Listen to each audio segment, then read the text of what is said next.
Hello everyone! Ordinary bank teller Sebastian has an unusual hobby, safecracking. Since he was a child, he had a dream of becoming a skilled safecracker and has diligently practiced and honed his abilities. All he wants now is for someone to notice and appreciate his talent. Apparently, he's never heard the saying, "Be careful what you wish for, lest it come true." Sebastian sits in front of the camera in his room. Today, he tells his favorite story. There once lived a skilled locksmith and engineer named Hans Wagner. He was working in his factory in Munich until a terrible accident happened. His beloved wife and son died overnight. Hans crafted 4 sophisticated safes, unlike anything mankind ever witnessed before. Each safe was named after an opera in Richard Wagner's The Ring of the Nibelung cycle. After completing them, the engineer also created a 5th safe, capable of containing all his anguish and misery, locking it away for good. Wagner went inside the safe and locked the door. No one could open it to save the engineer. The safe became his tomb and was later dropped to the bottom of the sea. Rheingold, Valkyrie, and Siegfried are rumored to still be in use, and every safecracker dreams of finding out where they are. However, no one knows what happened to Götterdämmerung. Sebastian ends his video by asking the viewers to hit the like button and subscribe. His hobby is not only telling legends, but also the actual safecracking. This time, it takes him just 8 seconds to unlock the mechanism he uses for practicing his skills. But his blogging career isn't going well. For the umpteenth time, his videos didn't get a single view. After putting on a suit and dropping by a coffee shop, Sebastian comes to work at the bank. Once again, he has to deal with an elderly lady who showers him with curses. The TV news is reporting there's a zombie apocalypse in Las Vegas. But strangely enough, people don't seem to be too concerned about it. The next day, Sebastian receives a notification. It's for the first comment under his video. The guy gets all excited, especially because the commenter asks if the safecracker is ready to test his skills in real life. To do so, he will have to come to a certain address in the evening and say the password. Sebastian shows up at the place, and a security guard escorts him to the center of the arena with 7 other contestants. A safecracking speed contest is happening here, with the crowd on the upper floors cheering and placing bets.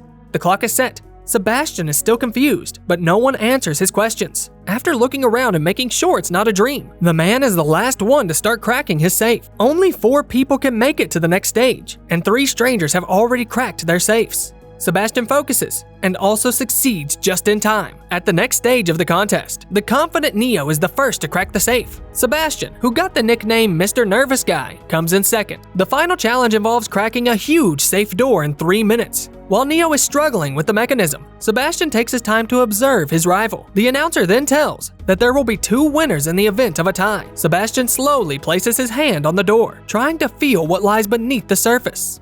Wow, oh no, only 1 minute left. But I haven't even started to crack my safe yet. It looks like he's just stalling and trying to stop Neo from completing the task. But in the last seconds, he gets on it and masterfully cracks the safe. The guards drag away Neo, who's enraged by his loss. Among the admiring crowd, Sebastian sees the stranger looking at him and smiling. Sebastian returns home and places his trophy next to the photos of his family. He is very proud that he got the opportunity to prove his skills. In the morning, Sebastian stops by the cafe as usual, where he is found by Gwendolyn, the same hottie he saw in the crowd yesterday. As she sneaks up on him from behind, Sebastian is startled and accidentally spills his coffee. The girl reveals that she was the one who left the comment under the video. She's a notorious jewelry thief, hunted by Interpol, and she's impressed by Sebastian's knowledge of Wagner's safes. And I belong to a crew that executes international bank heists. And I want to recruit you. To prove her skills, she shows off the things she stole from 3 customers at the cafe. She even stole a real gun from one of them. Sebastian is terrified, but Gwendolyn promises to change his life forever. He will get a chance to crack those legendary safes. Gwen and her team manage to find all 3 safes in Europe, and they are ready to pull off the heist of the century. The girl gives Sebastian time to think this through and leaves. Feeling bored at work, the man finds himself increasingly tempted to leave his old life behind for good. Back home, Sebastian again sees a report about the spread of a virus in the US that transforms people into zombies. Suddenly, he hears metal clanking outside. He opens the door and finds a zombie standing in the hallway. The woman pounces on him. Sebastian suddenly jolts awake on his couch, his heart pounding with fear. Sebastian goes to the address Gwen gave him. There, he meets Karina, who is in charge of logistics and hacking electronic systems, driver Rolf, an expert in drifting and hijacking, and a man who is introduced as a real-life action hero, Brad Cage. Karina briefs the rookie on the heist plan. The first target is the Rheingold safe in Paris. Although it has hundreds of millions of combinations, it's the easiest and most unprotected of the three. Brad doesn't even understand why they need to crack it, since there is way less money in it than in the other safes. But for Gwen, the quest is more important than the money. The Valkyrie safe is in Prague, and the most sophisticated safe, Siegfried, is in St. Moritz in the Swiss Alps. Sebastian has a million questions, but there's no time to answer them as the team heads to Paris. The van stops near the bank. Didn't tell me that we have guns. Don't worry, I don't actually let him load it anymore. He thinks it makes him look cool. Mr. Nervous Guy is beginning to feel anxious, especially with two much more challenging heists coming up. Sebastian will have to go in first and turn right into the restroom. Many passersby use the bank for this purpose, so it won't look suspicious.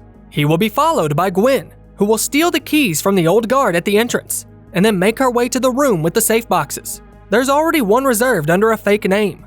Right after that, Karina will walk in to distract the employee accompanying Gwen. Then Gwen will slip out and go down into the vault together with Sebastian. Everything goes according to plan, and they end up in front of the Rheingold. But Sebastian is in no hurry. He's no longer nervous when he sees one of his idol's greatest creations.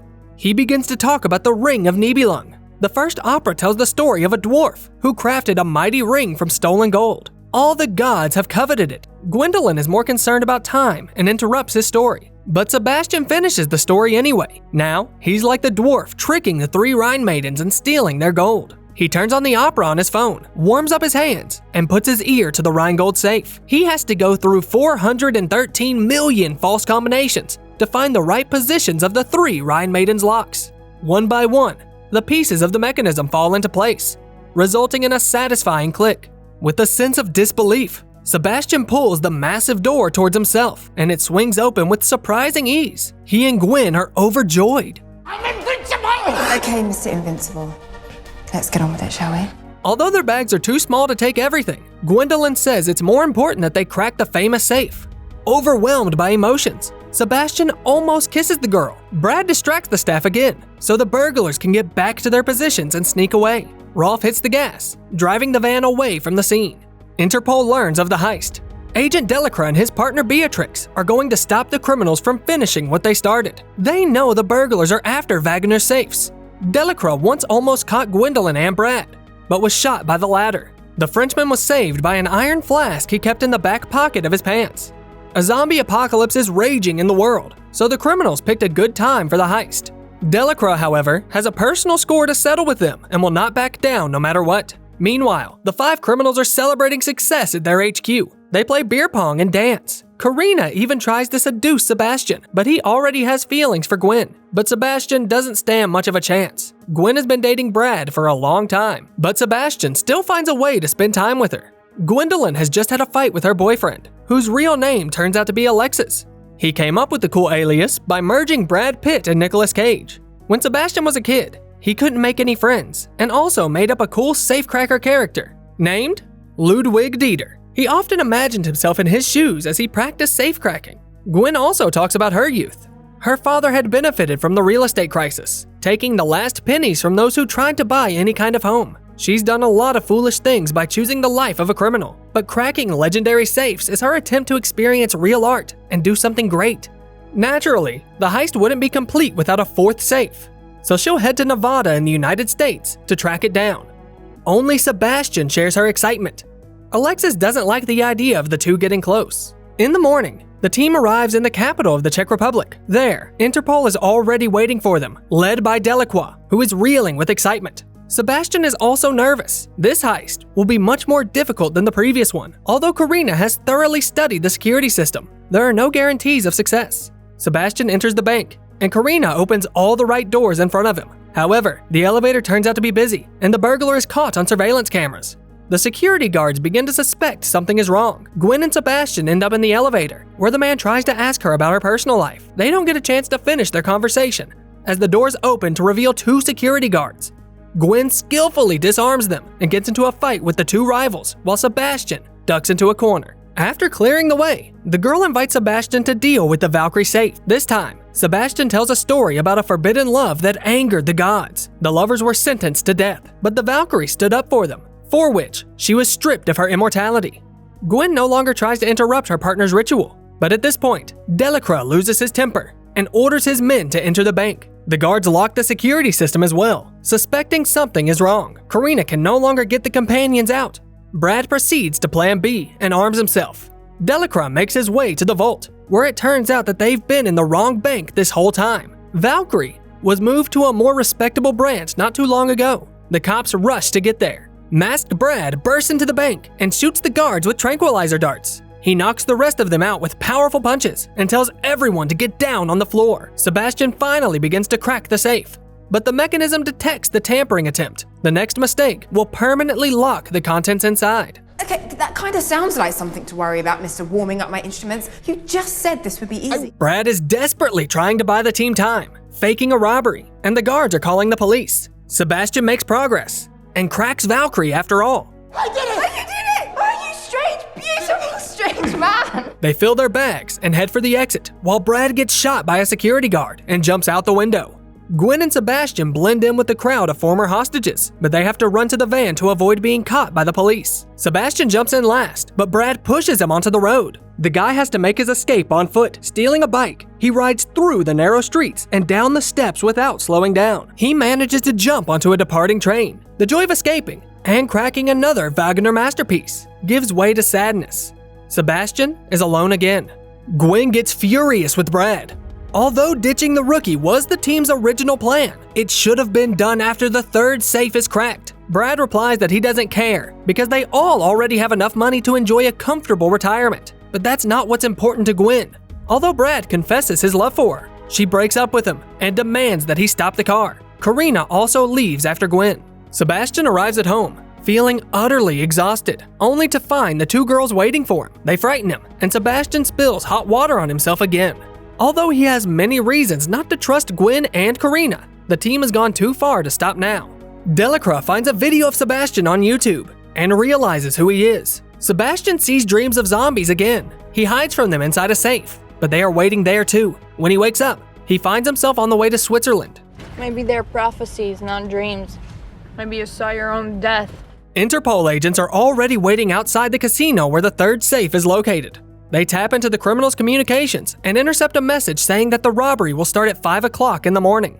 Beatrix thinks they got the information suspiciously easy, but Delacroix is eager for revenge and brushes all doubts aside. At 5 o'clock, he enters the casino, where he is informed that 8 hours ago, Interpol had already informed them of an upcoming robbery. The safe is on its way to a secure place, but it is Gwen who's driving the car with the safe. She knocked out the guards and took their uniforms. Together with Sebastian, they changed clothes and took the safe from the casino. Karina sent a fake message, which Interpol intercepted. Sebastian will need to crack this safe on the move. He turns on the music and narrates the legend of Siegfried. Although the warrior passes every test in this part and finds his love, his story will still end tragically in the last, fourth opera. Brad and Rolf, who were also at the casino, rush after the fugitives. They manage to track Gwen's phone via satellite. Karina notices it and tries to stop them, but they get away. This is when Delacroix captures her. At the last moment, she manages to warn her accomplices of the chase. Feeling pressured and swayed by promises from Interpol to protect her younger brother, Karina betrays her friends and reveals their whereabouts. Meanwhile, Sebastian already unlocks the 6th of 7 Siegfried locks. But as Gwen navigates the winding mountain road, she suddenly takes a sharp turn, causing the guy to be tossed from one corner to another. He manages to hold on and nudges the last lock into place with a light slap. Although Brad and the cops are on their tail, the partners have some time to enjoy their moment of triumph. Sebastian finally unravels the hidden significance of the heroic epic and Wagner's genius. After filling their bags with money, they prepare to leave, but Brad catches up with them. He wants Gwen to be with him again. Maybe I'm the villain after all. Not a villain, just a dick.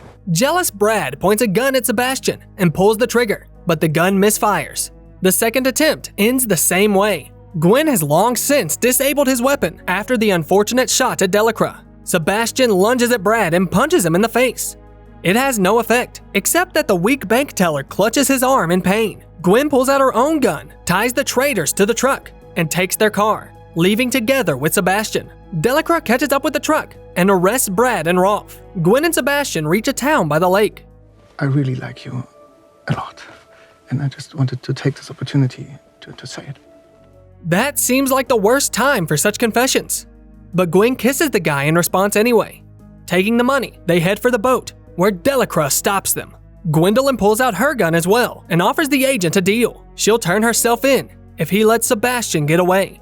Delacroix agrees, but Sebastian doesn't like this idea. Gwen assures him that she will get out of jail and find him so they can finish what they started. With tears in his eyes, Sebastian agrees to get on the boat and set sail. In his backpack, he finds a fake passport under the name Ludwig Dieter, which Gwen had prepared for their trip to the United States. Sebastian will wait for the love that eluded him for as long as it takes. Some time passes, and a woman and a man in California are looking for a safecracker. They enter the back room where Sebastian is sitting. The visitors offer $250,000 for one day's work and place blueprints of the Götterdämmerung on the table. But of the world's living locksmiths, do I represent your greatest chance of opening it? With a smile on his face, Sebastian says he's in.